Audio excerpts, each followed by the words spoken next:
Imagínate de vacaciones, la costa francesa, a principios del siglo XX, y una pensión donde se hospedan pues, otros matrimonios y personas de diferentes horizontes.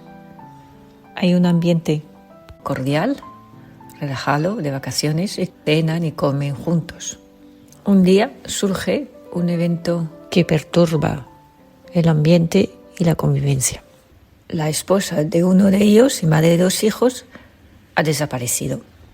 Descubren que ella había decidido esfumarse con un joven que había estado con ellos 24 horas y había dejado una nota a su marido explicándole que se iba con él. El escándalo estalla, provocando discusiones violentas entre los comensales. Había como una lucha furiosa entre maneras opuestas de sentir o de concebir la vida. No se entendía como por 2 horas de conversación por la noche en la terraza, más 1 hora que tomaron café en el jardín juntos, podía haber decidido a una mujer de unos 33 años, casada y madre de 2 hijas, abandonarlos y seguir a este joven desconocido.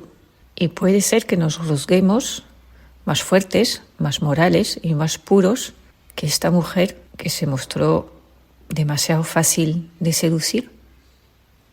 Yo me puse a defender a la pobre Henriette de las críticas y declaré ante todos en una cena que quizás era más digno y honrado una mujer que cede a su instinto libre y apasionado a que engañe a su marido en sus propios brazos y cerrando los ojos. Personalmente, quizá me causa mayor satisfacción comprender a los hombres que condenarlos. Mi punto de vista, en medio de las conversaciones acusadoras de los demás, provocó incomodidad, silencio y hasta levantarse de la mesa.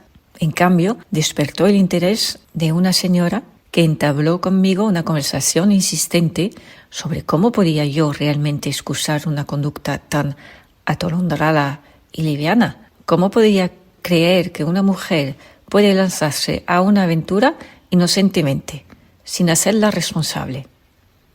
Bueno, en este caso, todo juicio moral carecería de sentido y se desmorona. Más aún, toda transgresión de las buenas costumbres estaría justificada, ya que usted no la condena. Y yo repetía que personalmente me causa mayor satisfacción comprender a los hombres que condenarlos, y que al haber tenido valor para obrar según su voluntad, me inspira mayor lástima porque seguramente mañana, si no hoy mismo, será profundamente desgraciada. Mis palabras y punto de vista provocaron en ella el deseo de abrirse a mí y colmar su deseo de ser totalmente clara y sincera, porque afirmaba que no hay cosa más insoportable que pasar toda una vida obsesionada o lamentando un solo punto, un solo día de toda una existencia. Añado que al ser anglicana, pues no tuvo la oportunidad de aliviar su conciencia en una confesión, que quizás si hubiese sido católica. Empezó a contarme que hasta los 42 años vivió normal, una infancia feliz, un matrimonio muy feliz, exenta de preocupaciones, 2 hijos, pero que a los 42 años muere su marido y empieza largos años de gran soledad, de tormento insoportable, de vacío y falta de sentido de su vida, porque parecía absolutamente insensata e inútil. Ya eran mayores sus hijos, independiente, y se encontraba muy sola. Entonces intentó distraerse del deseo de morir viajando constantemente. Y en estos viajes buscaba reavivar los años con su marido. Así es que volvió al casino de Montecarlo, como para revivir fielmente con una especie de piedad maquinal todas las costumbres de antaño. A su marido le gustaba observar las manos de las personas, sin mirarles la cara, y adivinar el carácter de sus vidas desde la mano, en este sitio tan peculiar de un casino. Esta afición se llama quiromancia. Y en un casino donde la gente trata de esconder los sentimientos, lo único que no varía son las manos. Así, aquel día, le llamaron la atención unas manos crispadas y trémulas que traducían también una enorme impaciencia y muchos impulsos apasionados. Dice que nunca había visto y nunca más verá unas manos tan elocuentes, Cada músculo parecía estar dotado de palabra y el sufrimiento parecía exhalarse por cada poro. Se quedó obnubilada por estas manos y lo que partía de un juego nostálgico se convirtió en una atracción fatal. Las manos eran de un joven de unos 25 años que iba perdiendo a la ruleta hasta quedar totalmente arruinado y levantarse de aquella silla totalmente perdido, tambaleándose hacia afuera, aterrizar sentado buena parte de la noche en un banco público en un parque bajo una intensa lluvia. Subraya que en aquel momento, cuando corrió detrás del infortunado jugador, no era porque se hubiese enamorado ni poco ni mucho de él viendo sus manos, no. Pero al ver un ser humano desesperado, no hizo nada más que este gesto instintivo de prestar auxilio. Ver este desgraciado permanecer absolutamente inmóvil en el banco provocó en ella una angustia cuya opresión todavía siente hoy al recordar la escena. Y tenía que encontrar el modo de sacarle del banco y forzarle a venir con ella, aunque no fuera propio de una señora como ella. Consiguió convencerlo y se fueron a un hotel. Elucubró un plan para que se fuera de Montecarlo y volviese a su casa en Niza. Le pagaría el tren y dejaría atrás su afición al juego. Ella le habría salvado. Solo que mientras transcurre la noche, a pesar del asco y la vergüenza por encontrarse con un hombre desconocido en un lecho extraño de un hotel sospechoso, sintiendo el deseo de morirse, recuerda haber pedido a Dios que interpusiese cualquier poder celeste para que aquello no fuese real, no fuese verdadero. Pero al mirarle dormido, afirma que nunca, ni en los niños de pecho, cuando duermen sonriendo con una expresión angelical, había visto una expresión de tan pura serenidad y encontró en él un nuevo sentido a su vida, esta razón de ser, de sentirse contenta y orgullosa, pensando que aquel hombre joven, bello, delicado, dormía sereno por su abnegada intervención. Porque de otro modo, pues seguramente hubiese sido encontrado entre rocas con el rostro partido y cubierto de sangre. Así es que, siguiendo su plan de salvación, se fue y volvió al día siguiente. Si el día anterior había sido todo un azar, una embriaguez, un arrebato de locura de dos seres que desviarían, hoy, en cambio, tenía que entregarse a él más abiertamente, presentándose a la cruda luz del día su persona, su rostro y su ser real y brillante. Y él, al contrario de los hombres que raramente agradecen y prefieren callar avergonzado, pues él corrió a su encuentro, tan espontáneo, tan infantil, tan feliz. Bueno, pues pasarán el día juntos, paseando en medio de una naturaleza costera que brillaba con esplendor. El joven le cuenta su trágica aventura, que había comenzado casualmente invitado a las carreras por un tío afortunado en el juego. El inevitable descenso a los infiernos del juego y atrapado desde entonces por esta adicción.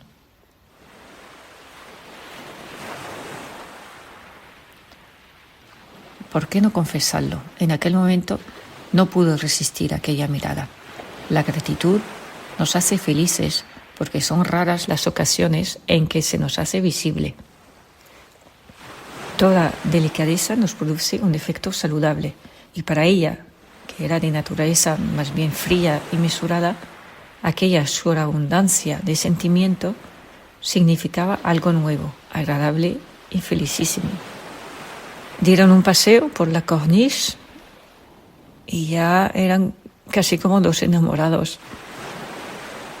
Ella le preguntó si era creyente y cuando él asintió, modesto, diciéndole que esperaba participar de la gracia divina, le hizo entrar en una iglesia y jurar ante Dios que nunca más jugaría. Nunca, ni antes ni después, había visto orar de aquel modo a nadie. Dios me la ha mandado y le doy gracias, le dijo. Así que, llena de confianza, propone reencontrarse más tarde en la estación para despedirse antes que coja el tren de vuelta a casa. Pero a medida que se acercaba la hora de irse el tren y de ir a la estación, en su cabeza todo se precipita. Y piensa que no le va a dejar irse. Hace las maletas y piensa que seguirán juntos en el tren. pero el tiempo apresura. Tiene que dejar las maletas en la consigna, comprar el billete. Se cruza con una prima. Rápida y ásperamente, con la brutal indiferencia de una desesperada, extiende la mano y dice: adiós, tengo que salir. Y cuando llega a la estación ya es tarde, el tren estaba saliendo. Corrió hacia el andén para entreverlo por las ventanas, pero el empleado le cerró el paso, así como una especie de autómata, y recobrando las viejas costumbres, pues se fue de nuevo al casino, como para reavivar los recuerdos, y estupefacta, ahí estaba, pálido como un fantasma y concentrado sobre las fichas, las mismas manos nerviosas, sentado en la misma silla, jugando el dinero que le había dado para el viaje y el rescate de las joyas que había empeñado. Él la había olvidado por completo, y cuando se acercó e insistió para que se levantara y dejara de jugar, se levantó bruscamente, le gritó, la empujó hacia atrás, le lanzó un par de billetes y le gritó: ahora déjeme en paz. Roja de vergüenza, se encontraba entre el cuchicheo de los curiosos, y cuando desvió la mirada se tropezó sus ojos con otros llenos de sorpresa, su prima, a quien unas horas antes había mentido. La mirada estupefacta. Salió corriendo de la sala y se fue a sentar en aquel banco del parque, sin fuerzas, extenuada, humillada, destrozada por su burla y desprecio ante centenares de personas extrañas. Recordó que sus maletas seguían en la estación y decidió huir de Montecarlo e ir a casa de su hijo. Cuando entró en la casa de su hijo, todos se asustaron por su aspecto deshecho. No preguntaron. Su hijo quiso besarla, abrazarla, pero ella no lo permitió porque se sentía sucia. Pidió tomar un baño para echar de su cuerpo hasta el más leve resto de su pasión por aquel loco e indigno. Sus familiares se ocuparon de ella como de una enferma, sin saber nunca nada de esta historia. Y tiempo más tarde se trasladó a una pequeña ciudad de Francia donde nadie la conocía. El tiempo tiene una fuerza profunda y la vejez el poder singular para quitar intensidad a los sentimientos. Muchos años después supo que aquel joven se había suicidado en Montecarlo hacía unos 10 años. Aquella noticia le proporcionó cierto placer. Ya no existía ningún otro testigo contra ella más que su propio recuerdo. Y se sentía más tranquila, pero ni la vejez significaba dejarle sufrir por el pasado.